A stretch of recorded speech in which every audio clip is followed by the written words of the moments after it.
Happy Sunday, YouTube land. Hope you're all doing really well. Welcome back to another episode of our weekly workshop walkthrough videos. Guys, I've been doing some thinking during the week, and I thought to myself, you know what? After all these episodes, one thing I've never done is actually introduce myself to you. So, here we go. G'day, I'm Nathan Bajada. This is my workshop, Barji Marine. Barji is actually my nickname. I'm probably called that more than my real name, Nathan, but I'll answer to both, so don't be too stressed one way or the other. But I'm really grateful to have you here on my channel, checking out our weekly workshop walkthrough videos. If you're a first-time viewer, you can go right back. We've got multiple weeks throughout the year where we do this every Sunday, a walkthrough of all the projects, electrical, fit out, mechanical, fabrication, in our workshop here at Barji Marine HQ, Somersby on the Central Coast. We'll kick it off with this awesome 233 Formular Edencraft. This boat's named Gringo 2, another well-known boat name on the New South Wales Central Coast and mid-North Coast game fishing scene. This one's powered by a pair of 200 horsepower Suzuki Yamahas. It's been in for Seakeeper Ride. I believe there's possibly only one other 233 Edencraft with Seakeeper Ride in Australia. It is an enormous job. You really need to want it on there to go through both the financial cost and the time without your boat to get there. But if that's what you're after, we can definitely facilitate it. We've got an interview there with Adam from AHS Yachts, aka the Shipwrights. So we'll bring that to you and give you a bit of a rundown on the boat soon after, so stay tuned. Bring you some footage of the painted fabrication work and where we're up to with the gyro install. 21 Reef Runner, we're finished. Hip hooray, and it's come up unreal. Waiting for a water test early next week. We'll show you how this boat's finished up. I'm sure you'll be as equally impressed as we are with the end result. We've got the 710 Oceanmaster Senator. We're well into the rewire in this boat. It was in desperate need of some remediation work. Customer was very concerned, and rightfully so, about some of the wiring in the boat. So we've gone about eradicating some of the nastiness and doing some big improvements and upgrades. So we'll jump in the Oceanmaster, show you what it's like inside and what we've been up to during this week. We'll check in while we're at AHS Yachts on the progress of the two other boats we've got there at the moment. The 3000 Noosacat Holeshot, it's getting its transducers removed, holes fiberglassed up and new transducers installed. So we'll check in and see how things are going there. While we're there, also check in on the 216 Grady White Fisherman. It's about to have its anti-foul removed, so it's off the trailer on the hard stand, waiting to start stripping off that anti-foul. So yeah, real quick look at what we're doing there as well. We've got the little weapon Chasin Tail in at the moment. It's plate aluminium SpaceCraft, very well-known boat, in for a big modification to install through-hole transducers. So we'll bring that to you and show you some of the progress we've been making throughout the week. Not forgetting the mechanical side, we've got this 2300 Caribbean, well-known game fishing boat, shark fishing boat out of the Central Coast. If you haven't heard of it, boat's name is Mr. Pig. It is definitely seen plenty of miles. This Yamaha's got nearly 3,000 hours on it, so I'll bring a bit of an overview on what we've done to try and keep this boat running for yet another season. Got a little Polycraft here with the 60 Yami. It's also finished its service, and we've done a bit of a health check over the boat, replaced some bits and pieces, so I'll do a quick run through on that for you as well. And we'll check back in on the other 3000 Noosacat Mayhem. It's had its 225 Yami service this week. Give you a bit of an overview on what that has entailed and where we're up to with this boat and its Furuno refit. We've made some great progress in at the helm as well. You didn't think because I was doing a longer intro this time I'd skip out on one, did you? Not a bloody chance. We've got heaps of cool boats to get through here this week, so if this interests you, stay tuned. Let's get cracking.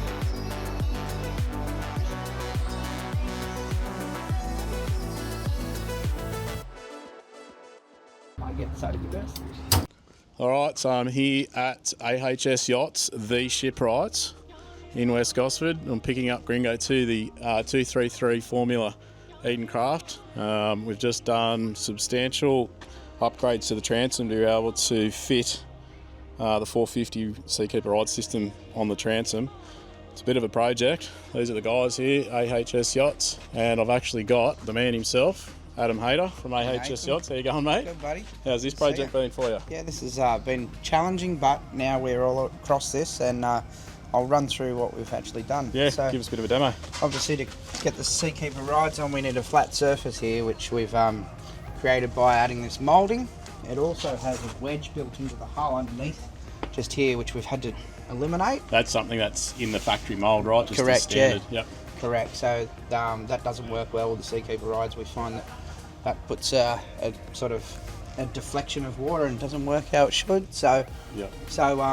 You'll run your Barji Marine standard mounts. Yeah. So that's the old original. This had Lenkos fitted to it from standard. So we've got the 3D printed gland cover that'll go over those holes. So it saves having to repair those. Or probably could have done that in this job, but we still needed somewhere to run the cable, so we've left those alone. So yep, that's where they'll go. Us up above the internal floor inside as well. Yep. So yeah, we've finished these in a gel coat finish, factory from Edencraft. They're all moulded in. This boat is wrapped, so the owner will probably address that at some point on the side there. Yep. Because it's got a wrap on it. But yeah, that's pretty much the process. So. Yep, nice. It's come up great. Looks I mean, typical for you guys in the work, and that's why we use you. You deliver well and truly the highest standard of workmanship, which is just, I think it aligns perfectly and matches to what we do at Barji Marine. So, and you can see here, like if you weren't told that this was not done in the factory, you wouldn't know. The finish on it is immaculate. It's absolutely seamless. There's no stop starts, no blend lines. There's nothing in there to be able to tell. So. Mate, your team do a great job. Thank Very you. grateful to have you as part of the Barji Marine contractor workforce, let's call it. Yeah, we love bringing our boats here, and the customers appreciate the extra effort you guys go to. Thank you very much. Bring us that standard work. So let's go now, sand all that nice gel coat off and glue yes. Seakeeper right on. Yeah, well, we realise that these boats are a high-end boat and they deserve this sort of finish. This is where it needs to be. Yep, totally agree. So we'll continue to stay on that path. Thanks, Adam. Thank you, buddy. Let's go do some sanding. Exactly. All right, we're still here at AHS Yachts, and we're checking up on progress on Holeshot. That's the 3000 Noosacat, big 30-foot Noosacat. It's had both of its starboard side SS1 or B175 through-hole transducers removed and re-glassed up. So this is where we're at. Guys have got it all tended up as they're spraying some gel coat, so that stops all the dust and the overspray. So they put a lot of effort into protecting the boats, both the one they're working on and any of the neighbouring boats within the workshop. So there used to be a transducer here and another one on the other side. Both those holes are now fully filled and fiberglassed. Now they're going to, as I say, they've flow coated that, they'll sand it off, make it all shiny again, and then we'll be fitting 2 new transducers under here. So we're going to be doing a MR DFF, that's the B54 through hole in the blue fairing, and then on the other side we're doing an SS175 high wide, which will inevitably be connected up to either the existing 1150 Furuno or the TZT XL16s. We're putting a pair of those in this boat once it comes back from the shipwright. So yeah, guys are doing a great job here. Progress is going really well. We're also going to be doing some mods to the dash to be able to fit the new dash panels and the 2 new 16s in there. Once we get some progress there, I'll bring you back up to date. Another one of the projects we've got here at AHS at the moment, this is the Grady White, the Fisherman 216. Huge project, this one. They're about to start stripping the anti-foul off, so they're going to try an anti-foul stripper this time. So much like a paint stripper, it's going to chemically react with the anti-foul and then hopefully make it easier and more efficient to remove it. We're going to be working off the engine midsection here as well, so we're going to be pulling all this anti-foul off. Guys will put this in the booth and they'll respray that so that all looks new again, back to the Yamaha colours, and remove all this ugly anti-foul. We'll keep you updated. Once the hull's anti-foul is removed, we'll come back and check back in and see how things are going as it's progressing. All right, so Gringo, the 233 Formula Edencraft, It's back from the shipwrights. You've seen that footage now of this boat after the shipwrights have gone in and modified this transom. It's a substantial job. There's nearly 20 to 30 hours of just sanding. So I'm not sure whether that was overly portrayed that much in our interview there with Adam, but the amount of prep work these guys had to do to get to this point is incredible. It would be awesome if one day these guys modify their molds to take these as standard. Hopefully we see something like that change in the future. But in the meantime, it's just going to be a very labour-intensive job for a shipwright to get to a point where we can install this Seakeeper Ride system on the boat.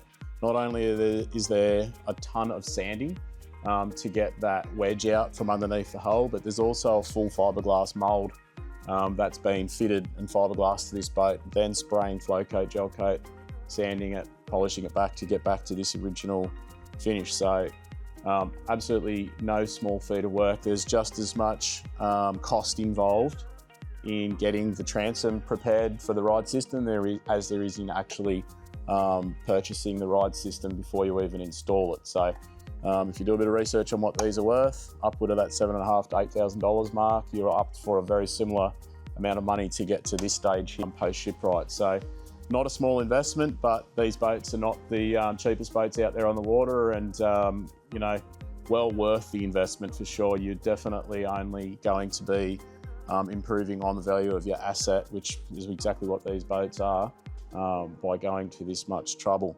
But anyhow, that is where we're at. The Seakeeper Ride system is on. I've mentioned in videos gone by, we use a product called methacrylate that's supplied by Seakeeper, and these are actually glued to the transom. They're not screwed or fixed off in any way. It's purely glued. The material methacrylate is insanely strong. I've never seen anything like it.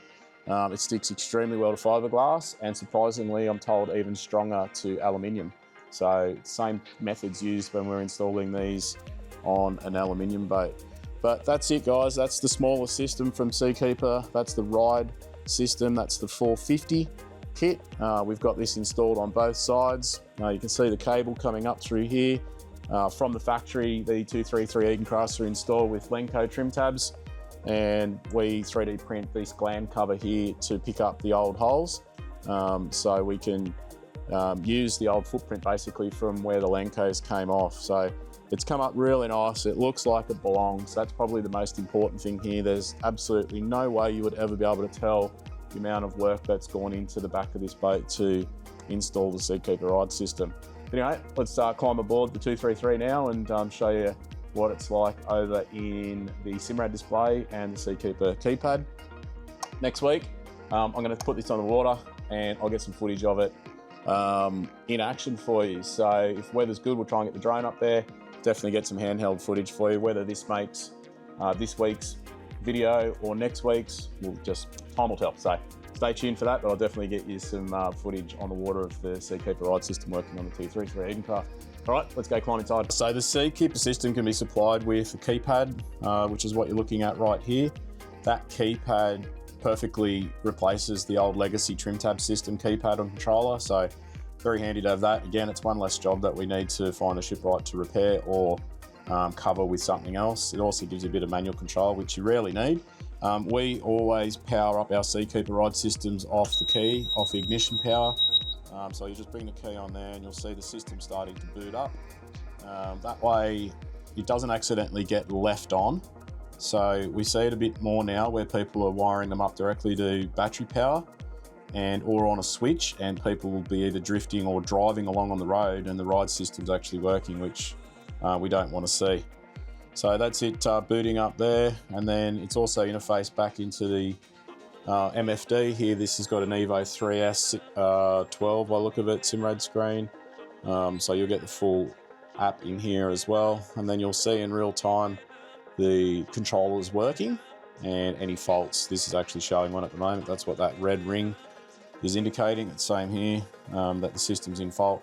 The reason for that is we're inside, we're in the workshop at the moment, so it can't see GPS, so it's critical for the ride system to see GPS. You can go in there and see what your faults are, and you'll see there it's lost a GPS fix. So without GPS, it does not know where it is or what it's doing. So it's just showing that fault at the moment. So yeah, there you go, guys. That is what the Seakeeper Ride MFD interface looks like. It's my belief that any new trimming system on the market, and there are several out there at the moment, they should all be interfacing nicely with the latest brands of electronics. If not, you've really got to question why not. While the 233's been here, the owners mentioned that they're having trouble with their VHF, not getting great reception through their antenna, so they've asked us to have a look at it, and we're able to do that. We've got a antenna and radio coax tester and able to check it, but I will tell you now, guys, probably 8 out of 10 times that people complain about their VHF not working, it's usually the antenna jack that screws into the back of the actual unit. So if you're having that problem, it'd take you 2 minutes to have a look at the back of the unit and make sure the little stainless knurled nut that goes into the back of the radio, basically that's the antenna cable, make sure it's in tight. If it's not, if it's finger tight, then there's a very good chance you are going to be experiencing reception issues from your VHF radio. Hot little tip.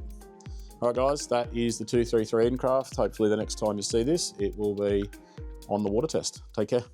21 Reef Runner, it's the Rego. We put some new decals on it, the new Rego stickers, and the new boat model sticker there as well, the Reef Runner stickers. Definitely not one of our specialties, but facilitate when it's needed. This project is complete pending water test. And actually a set of slimy tubes, having trouble sourcing them at the moment. So, but anyway, that's another thing for another day at the moment. Let's climb aboard and show you how nicely this boat's come up after its refit. Inside the 21 Reef Runner now. There's been a lot of you very interested in the progress of this boat. These Reef Runners obviously a very popular and common boat. Awesome seagoing pedigree. These hulls, there's no doubt about that. They are definitely one of the better offshore riding 6-metre boats. So I suppose it's no surprise to see them as popular amongst all our viewers on YouTube. But this refit is all but done. As I've said earlier, just pending a water test. I'll just do a very quick overview of everything. You can see underneath here, this is one of the 2 new AGM batteries we've installed in there on our Barji Marine battery block mounting system. We've got a shore power based battery charger up here so that the owner can just keep his boat plugged in to mains shore power, and that'll keep his batteries very healthy and without a doubt prolong the life of them. In through the transom, we've got, it's very hard to see, all our pumps are in here. You'll have seen all these installed over weeks gone by. This was a mega challenge to get all them in there, it always is. And we've got a B275 LHW 1 kilowatt transducer on the keel in this boat as well, which made required modification of the petrol tank. So again, if you go back through some videos from previous weeks, you will have a look at all the mods that have gone on to get to that point.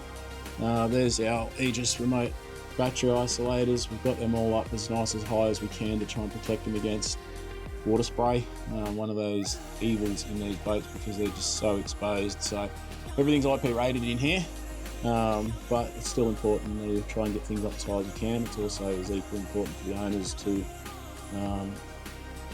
maintain all this stuff as well. So keep your eye on it. Anti-corrosion sprays like inox, lanox, all that sort of stuff, fluid film are all important to the longevity of any of your marine electronics and electrical hardware. So that's all in there, it's all nice and secure, which is good to see. And now the battery's sitting in here as well. On the hard top, there's the Hella floodlights, rear work lights on the rocket launcher, all run down through and under the hard top, down through the stainless steel tubing and under the gunnels at the helm. Have a look at that, it's come up absolutely beautiful.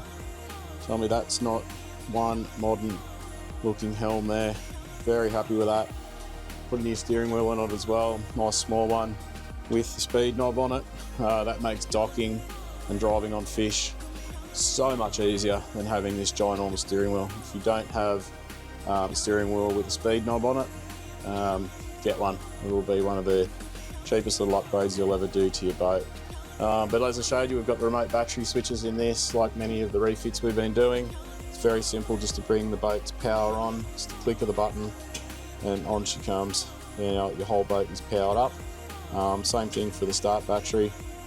And then the batteries are charged via an ACR relay between the AHS isolators. We've also got backlighting on this switch panel. We've got that switched as well. So there you go, you've got the Reef Runner logo engraved in it. Backlighting for all of the switches.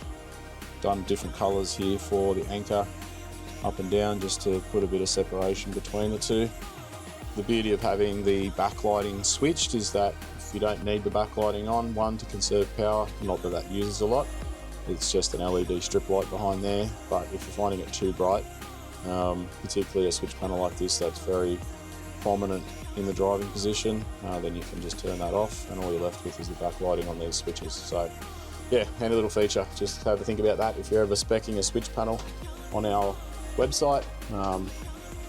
We do recommend including an extra switch for turning the backlighting on and off.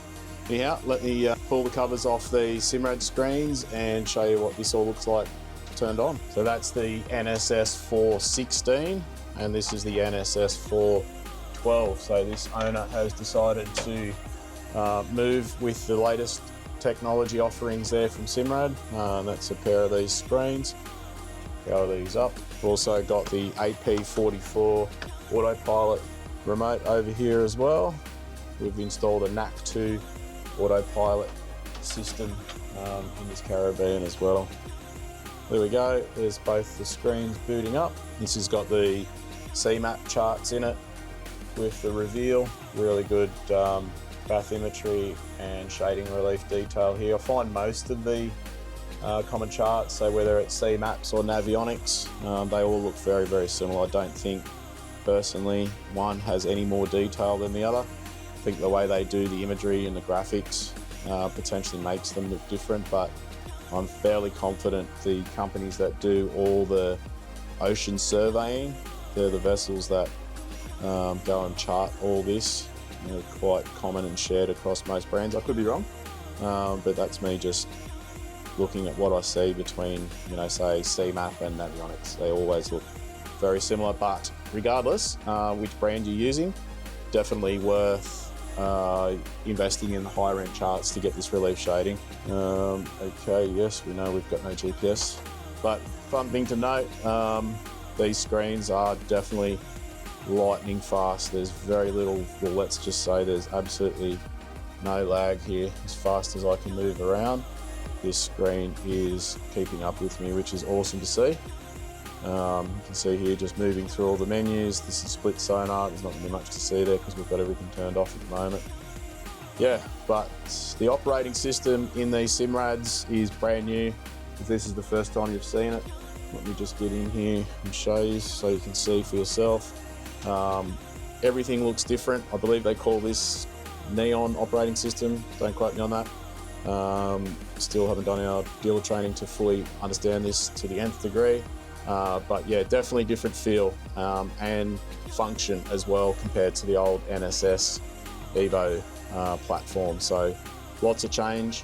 Another notable thing here, guys, is if you are updating to NSS4, keep in mind your old CMAP charts that came out of your Evo 3 or 3S will not work in this machine. It needs to be the Navionics X chart, which I'll grab that here. That's it, that's the Reveal X.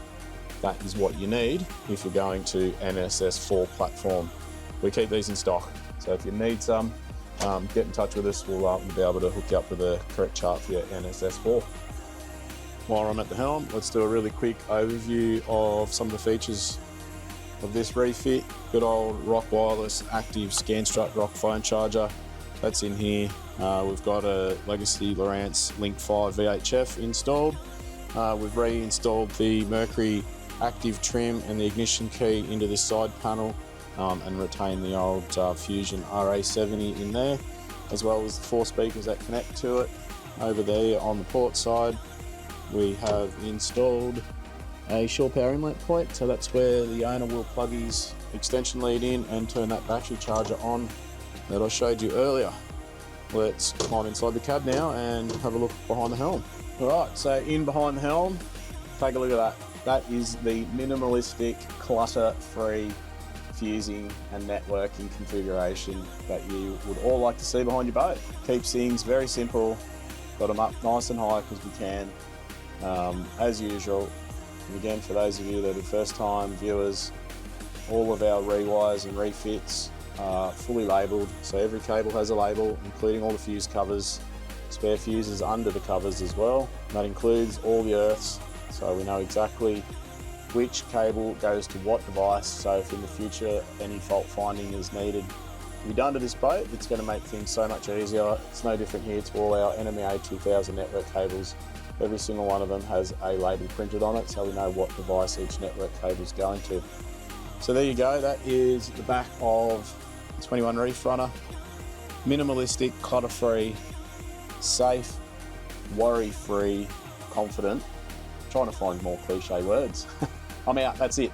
That is just going to make you feel so much better and more confident when you go a long way offshore that should a fuse rather blow, you know where to go find it. All right, well that is a wrap for the 21 Reef Runner. We'll go and get this on the water and we will bring you some of the footage. And that's it for now. Hope you've enjoyed that refit. Next up, let's take a look at the 710 Senator Oceanmaster. All right, so climbing in, you'll see we've still got the big petrol tank out.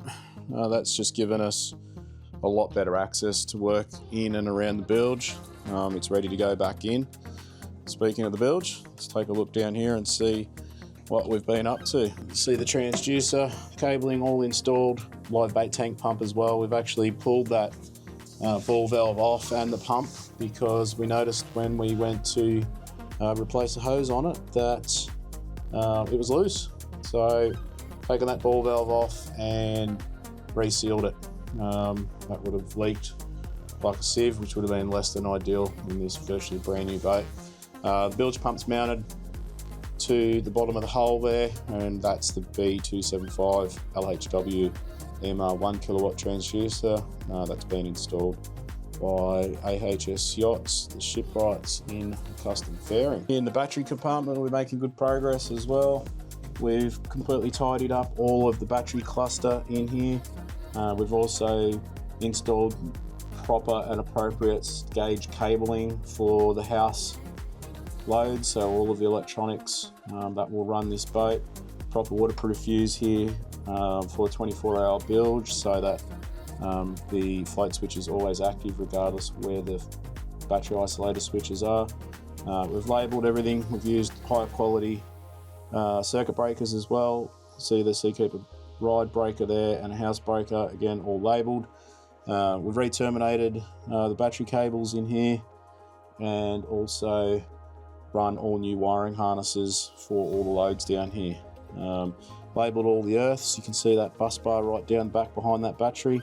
We've pulled them off, inspected them and relabelled them, and also run some spares in our new wiring harness that's going up to the new switch panel. Customers also asked us to put some one-way ball valves in each of the two lines going to his bait tank. So there's two bait tanks in this boat, one in each corner of the transom. It's running a single pump and they're teed off, and there was no way to regulate flow between one or the other. So that's what we've done, put ball valves in and new hose as well. We've also done that over here on the port side, so everything's labelled. We've run new cabling for the house battery as it never had one, and we'll be installing that as soon as it arrives. And we've also installed a new deck wash pump. It's the BLA deck wash pump right there. So yeah, transom much more organised, much more reliable with the way it should be done. Let's check out further toward the front of the boat. We've installed under gunnel waterproof strip lighting all the way across under this gunnel, all the way to the front. We've also installed it on the starboard side and in the little compartment here, so that the owner will have some nice cool white lighting under those gunnels during the night, so we can see what's actually in there. Let's have a look up at the helm. We've removed the old crappy switch panel and manufactured a custom Barji Marine backlit switch panel here. They're in the process of installing that at the moment. A little bit to do here behind the helm. Let's climb in, I'll show you what we're going to be doing in there as well. My apologies in advance, it is a bit dark in here. Got a bit of lighting, so I'll do my best. You can see here, got the new wiring harness that's coming in from the transom. So that's the harness with the cabling for everything in the bilge. So pumps, underwater lights. We've installed a pair of those on the transom as well. All new cabling, bringing up here, correct gauge for the size of the loads that are needed to run this boat. Behind the helm, you can see our switch panel. Obviously, all these still need to be wired up and connected. This is the original NMEA 2000 backbone, doing the usual thing, big old boomerang. These are absolute rubbish. What it costs to put a proper rigid multi-hub in, not only does it prevent all this flex and unreliability, these aren't too bad if you've got the room and you use the actual screws they're provided with, but so rarely do we ever see them come in installed correctly. So many gremlins are born out of exactly what you see here. These just flex and bend, and they've all got very fine pins in them, and eventually we start seeing network issues, alarms and beeps and frustrations. So it doesn't take much work to do that properly, but again, very rarely is it ever done properly. So this will all be stripped off. We'll be doing a proper NMEA 2000 backbone. You'd have seen, if you just look back on the previous video of the 21 Reef Runner, you'll see our network with all our labelling on it. That's the way it should be done, and that's how it'll be done in here in the Oceanmaster pretty soon. Same deal, this is the Seakeeper Ride CAN bus connection. This is just thrown in here and cable tied up. Might work for the first 6 months if you're lucky, but it won't take long soon after for it to start giving problems. Just massive bunches of cables all just sort of thrown up here, nothing organised, all virtually unsecure. Yeah, anyway, goes on and on. Don't need to harp on about it. Another couple of days of work behind here, this is going to look like it should, and the owner's going to have that confidence in the reliability that comes with a proper fit out behind your dash. Just still in the Oceanmaster, this is the original switch panel that was installed in the boat from new. I don't think if you even tried you could find something cheaper than this, and I'm not kidding you, this boat's been used I believe twice. Didn't even have a transducer in the boat, so it's hardly been used. And have a look at that. Hopefully the video gets in there. But you see the rust already starting to set in on the switch panel. There's no waterproof nature of this switch panel at all. I mean, it's got a gasket. UP, look at that, look how well that's working. It's rusting behind it. So guys, I don't know, it's up to you, it's your money, your boats, but this is like a 7.5 metre game fishing offshore boat. Do you want like $100 switch panel in your boat and the reliability that's going to come with that, or something more like this? I know it's a shameless plug for my panels. They're IP67 rated switches. There are other brands out there that are still far more suited to a boat of this caliber, if you're not in the market for something like ours. But have a really good look when you're buying boats at what the standard inclusions are. You may actually want to make some upgrades to them. On the Oceanmaster, we've installed a pair of Hella work lights on the back of the rocket launcher there as well. Also installed a new anchor light. There was no anchor light fitted to it. We've also done a pair of Apollo underwater lights. I'll climb down and show you those as well. There's the underwater lights we've installed on the transom. They're the Hella Apollo A1s. They're a white and a blue underwater light. Great lights, had 0 issues with them, 5-year warranty. Yeah, highly recommend them. All right, bit of a fabrication update on the 5.5 metre SpaceCraft Chasin Tail. Got the outboard off. Going to be doing some repairs to the 150 Suzuki on the back, but having it off's also given us much better access to the pod and inside the bilge, which you can see here we've had to do some substantial surgery on to get access to weld in the fairing for the B275. That's the fairing sitting on the inside, just sort of marking out at the moment where we're going to be cutting out from underneath the hull. But you can see we've had to cut out quite a bit of material, both out of the top of the bilge and pod area, and then inside there's also an old flooded keel which had been welded and sealed off anyhow. So goes to show these boats are built extremely strong. Thick plate, 6mm through the bottom, yeah, and just tough as nails everywhere else. So good progress. Now the tedious part begins, cutting the bottom of the hull to accept the fairing and then tacking and welding the fairing in. Stay tuned. The 23 Caribbean hardtop, a very well fished boat. This one spent many of its early years as a shark fishing boat. Always a dead giveaway when you see an aluminium fish slide on the back over the transom. If you're not familiar with the purpose of this fish slide, it's very simple when you work this out, but basically a fish would be brought aboard, so namely a very large and heavy shark or something like marlin or tuna, and this enables the fish to be, the tail to be tied up to a pulley system and the fish pulled up and over this slide rather than trying to get it over the transom, which is very difficult. These boats don't have dive doors or side doors in them either, so over the side they come. You can tell it's seen a fish or two come over that over the years by the big gouges here on the side of the Yamaha, all the scuff marks where the roughness of shark skin, marlin skin, all that sort of stuff. Look at that, just wearing out the paint on the cowling. I'm sure this Yamaha, if it could speak, would have many stories to share. This Yamaha, speaking of which, has got almost 3,000 hours on it, and we're in the midst of doing a very big service on this outboard to try and prolong a few more seasons from it, but at this point showing no signs of stopping, which is really good to see. I'll pop that cowling off and we'll run through a little bit of what we look at with an engine with this many hours on it. There it is, the big 300 horsepower. I think this is a 2016 model with the cowling off. So a couple of things that we look at for those of you that don't know. Double overhead cam engine, so 4 camshafts, 2 per bank. It's a V6 engine, so 3 cylinders per side.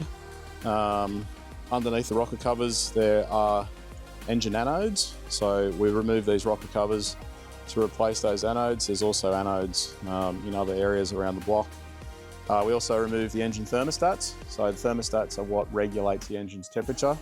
It's really, really important that they are serviced and replaced frequently. Any engine that has a thermostat that's not functioning correctly can do one of a couple things. 1, overheat, or 2, actually run too cold, which is also to the detriment of the engine, which means the engine never gets to operating temperature. You're going to be burning more fuel, and quite often that fuel ends up in the sump and that contaminates your engine oil. So very important that thermostats are getting checked and replaced. We're also looking at an engine with this many hours on it, tappet clearances. So making sure that we've got good clearance between the rockers and the valves, and doing compression tests. Great to see. This engine, we've done valve clearances on it and they're all within tolerance. So almost 3,000 engine hours on it. This Yamaha is holding up really well. So it means that good oil's being used and a decent service schedule and high quality components within the engine. The other one we've noticed on this, doesn't look like this timing belt has ever been changed. It is well and truly due. So we've got a timing belt coming for it and a couple of idler pulleys as well. That would be a complete failure if this engine belt, the timing belt, broke. We would have valves touching pistons and this would just turn into scrap metal. Something else I wanted to show you under here, we've got the flywheel off at the moment, and that there is what's called a rectifier. A rectifier is also named, people call it an alternator, although it's not in the truest sense, but it is what charges your batteries and runs all your electronics. So Yamahas and Suzukis all run a rectifier like this to create charge current. Brands like Mercury and Honda traditionally run a traditional style belt driven alternator. So there you go guys, that is what's charging your batteries if you've got a Yamaha or a Suzuki. Anyway, hopefully you find something within that interesting. Just climbing in the 23 Caribbean now. It's no secret this boat's done a lot of hard work and time on the water with 3,000 engine hours. I think it's consumed just over 5,000 litres of fuel. And a lot of that time in its early years spent drifting. So, 7-8 hours without the outboard running. So you just imagine how much sea time this boat has been used for. So the owner knows the boat's due for a refit. So we're really just nursing this along for another season. We've got plenty of work to do in here. We're going to be replacing batteries, battery cables and terminals, and testing and replacing pumps as it's required. We'll be replacing that fuel filter element. And also you can see here battery terminal starting to look pretty nasty. Definitely, well, I wouldn't be feeling super confident going to sea in the condition that's in at the moment. It's another Caribbean. You'll see with the 21 Reef Runner, the 23 is the same. It's just completely exposed. That all those precious electronics and batteries are just getting covered in water when they're used. So they do have a panel here. This one looks like it's been removed at some point in its life. But if you own one of these, I could not impress upon you enough, if you do have one, to have like a nice canvas cover or something put in here to try and protect these batteries. Better still, I'd be raising them up as high as I could. If I was owning this boat, I'd be building some stands and trying to get those batteries up off the deck so that they're not getting the amount of water that these are obviously seeing. Great boats, amazing sea boats. I noticed even on this one, it doesn't even have trim tabs on it. So the fact that it's gone for this many years without trim tabs on it, I suppose, is just testament to the seagoing nature and pedigree of the Caribbean hulls. All right, well, we'll check back in on this next week after we've done some of that remediation work down in the bilge area. So the little Polycraft, it's had its service. This is 60 horsepower high thrust Yamaha. We've done a 100-hour service on it, so that includes oil filter, engine block anodes. We've also done gearbox oil. We've dropped the gearbox, we've serviced the water pump, and also done the fuel water separator inside the boat. Engine's got a clean bill of health. It's going really well. As you would expect, these Yamahas are virtually bulletproof. Great engines. Very well matched to the little Polycraft. This boat gets a lot of use, spends plenty of time actually living on the water, as you can tell by the growth on the bottom of the hull. We've replaced the bilge pump inside the bilge compartment here. We've done a Sahara 1200. We've put a new fuse on the 24 volt circuit. Under the console there, we load tested the battery. The main house battery was also no good. Tested weak and very low on cold cranking amps, so it's got a new deep cycling AGM in there as well. We're replacing some nav lights, updating software in the Garmin's, replaced the live bait tank pump and unblock the drain so that water could flow through it again. So yeah, was in dire need of some love, and that's what it's got. Keep this boat slaying all the local fish in Brisbane waters. All right, mechanical talk now. I know there's plenty of mechanics out there, be it professionals, backyarders, whatever it might be. I want to talk to you about greasing the trim rams. I see it from time to time, and I've got to be honest with you, I'm not a fan. I do not understand how greasing that top of that seal and that ram is actually beneficial to the motors. So my opinion is that's just a trap for grease and dust. Boats don't live on the water, they mostly transported by road, so you're going to pick up road grime. Also salt is going to dry on that, and there's potential for salt to sit on this shaft and pit it. That seal that's in there is well lubricated itself. It's designed to sit there and run without grease sitting on top of it. Guys, tell me in the comments, yes to greasing the trim ram shaft or no. Keen to hear your thoughts. We've had a great week on this. Noosacat, Mayhem, Yamahas, the 225 Yammies, they've been serviced. We're nearly finished the services anyway. We've had the gearboxes off, replaced the impellers, serviced the water pumps, changed the gear case oil, removed the propellers, checked the fishing line, checked the prop shaft seals and greased the shaft, put the propeller back on.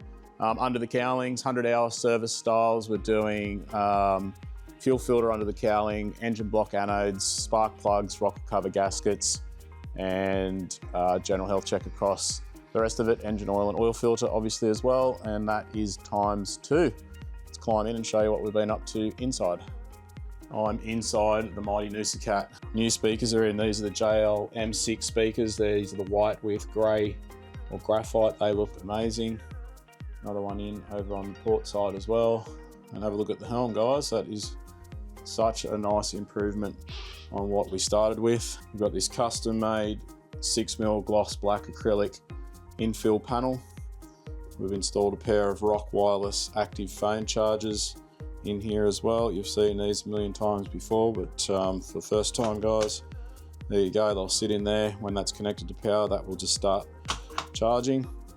We've relocated the Yamaha 5-inch gauge to the top left-hand side, and sitting proudly in its new helm is this Furuno TZT XL16. Looks magnificent in there. Got a hole over here still, that's the autopilot remote gauge. That's on its way back from Furuno. We've sent the autopilot computer and remote off for software updates.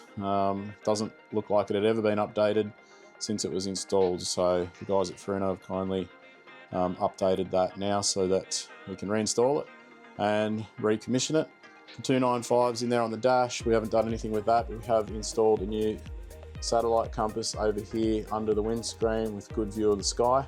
So that's going to give heave and pitch compensation and a much more accurate and reliable GPS location and heading source for both the autopilot and the sonar. That is where we're at with the 3000 Noosacat at the moment. It's coming up really nice.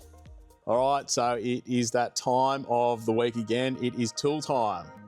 And the tool of the week this week is our AMR transducer diagnostics tester. This enables us to test all of your AMR transducers to make sure that they are working correctly and they're within spec. This is what the tester looks like. We are the only AMR certified transducer tester on the Central Coast. You can only have one of these testers if you've done the AMR transducer training and testing course. So it also enables us to give you an extended warranty. So when you buy an AMR transducer off us, we'll test it before and after installation, and that will register it with AMR in the United States that it's been correctly installed and increase its warranty. So that's it, guys. That is the tool of the week, our AMR transducer diagnostic tester. So something a little bit different for Barji Marine product of the week. Actually, normally we'd be showcasing one of our own products, but this week I got to look at and I've received a new product that I want to do a review on. So we might start mixing this up a little bit with our products and product reviews, because this one in particular is very important to me. It's a product made by Garmin. It is the man overboard and engine cutoff device that they've just recently launched.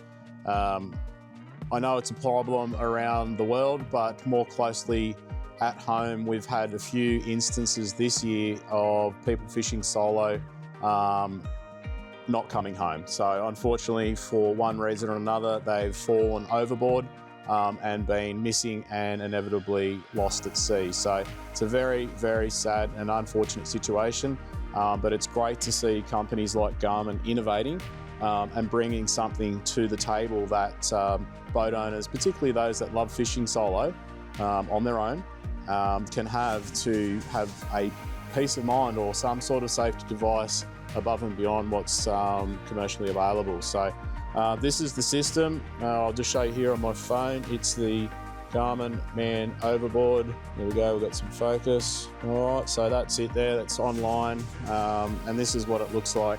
So I've got one physically here. So this is the device. This is the module, the main brains of the system. It's much smaller than I actually thought it was going to be when I saw it released. So going to be very simple to install, not going to need a lot of room.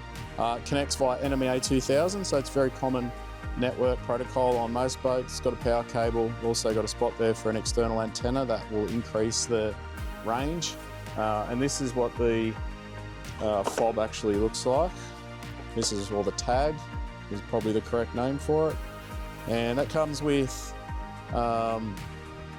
a watch band, so you can wear it like a watch, or a carabiner clip, so you can clip this to your life jacket or to use somewhere. And the way this works is if you were to fall out of the boat or one of your crew, so you can have multiple MOB tags connected to the system. In particular, the white one there, I believe, is for the skipper. So if the skipper was to go over, it will actually cut the engine. So the way to be wired up to your ignition, if you went over and this went underwater, that's the only prerequisite, that it is submersed. Then the engines will stop and your boat will come to a dead stop. So hopefully if you're fishing solo, you'll be able to swim back to your boat and get back to safety. On the other hand, if you've got crew, there's black ones of these as well. It's also going to detect that it's gone in the water. and immediately on your Garmin chart plotters. So very important to note that this is only for Garmin electronics. You're going to get a waypoint directly on your chart plotter to show where that man overboard has occurred, and you're going to have alarms going off everywhere. So immediately going to be able to know that someone's gone off the boat and it's an emergency situation. You can turn back around and go back to an exact waypoint to where the crew member has gone overboard. So guys, can't impress on you the importance of a system like this. It is really a must-have. If you're doing long transits by sea with crew and you're on a large vessel in particular, or you're not got eyes on crew 100% of the time, and let's be realistic, there's a lot of times where on a long sea voyage, long day out at sea, everyone's looking to the front and someone goes off the back and relieves themselves or whatever it might be, cleaning a fish, who knows. But accidents happen. It's very easy for someone to go straight off the back of the boat. You can cover a lot of ground until you realise that person's missing. So a system like this, there is no doubt in my mind, it's a must-have and it is going to save lives. So guys, check it out. Garmin man overboard and engine cut-off feature. Great product, highly recommend it.